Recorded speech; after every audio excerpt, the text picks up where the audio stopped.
കല്യാണം കഴിഞ്ഞതാണോ? കല്യാണം കഴിഞ്ഞതാണെങ്കിൽ നിങ്ങളുടെ ഹസ്ബൻഡ് ഒരിക്കലും നിങ്ങളോട് നോ എന്ന് പറഞ്ഞിട്ടും അതേപോലെ തന്നെ അവിടെ എപ്പോഴും ഒരു ഇടപെടലും ഇല്ലാതെ നിൽക്കുന്ന കുറച്ച് കാര്യങ്ങളുണ്ട്. നിങ്ങൾ ചെയ്യുന്നതാണ് എന്തൊക്കെയാവും. അപ്പോൾ നമ്മൾ തുണി അലക്കുമ്പോൾ, പാത്രം കഴുകുമ്പോൾ, കുക്കിംഗ് ചെയ്യുമ്പോൾ, ക്ലീനിങ് ചെയ്യുമ്പോൾ, എന്നിന് വേണ്ട എല്ലാ കാര്യങ്ങളും ചെയ്യുമ്പോഴും അദ്ദേഹം ഒരു ഇടപെടലും ഉണ്ടാവില്ല.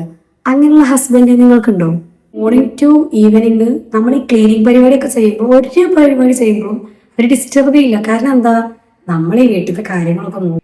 ഇനി ഈ ഹസ്ബൻഡ് എപ്പോഴൊക്കെ ഇടപെടുകയെന്നറിയോ? നമുക്ക് പാഴ്സൽ വരുമ്പോൾ നമ്മൾ എന്തെങ്കിലും ഓർഡർ ചെയ്താൽ, അതേപോലെ ലഞ്ച്, ഡിന്നർ, അങ്ങനെ എന്തെങ്കിലുമൊക്കെ ഓർഡർ ചെയ്താൽ അവരിടപെടും. അതെന്തുകൊണ്ടാ? നമ്മുടെ ഹെൽത്ത് കേടരും. പിന്നെ പാഴ്സലൊക്കെ ഇടയ്ക്കിടയ്ക്ക് വാങ്ങിയിട്ട് അത് ചിലപ്പോൾ നല്ലതല്ലെങ്കിലും മോർണിംഗ് ടു ഈവനിങ് അല്ലെങ്കിൽ മോർണിംഗ് ടു നൈറ്റ് വരെ അവർ നമ്മളെ ഡിസ്റ്റർബ് ചെയ്യില്ല.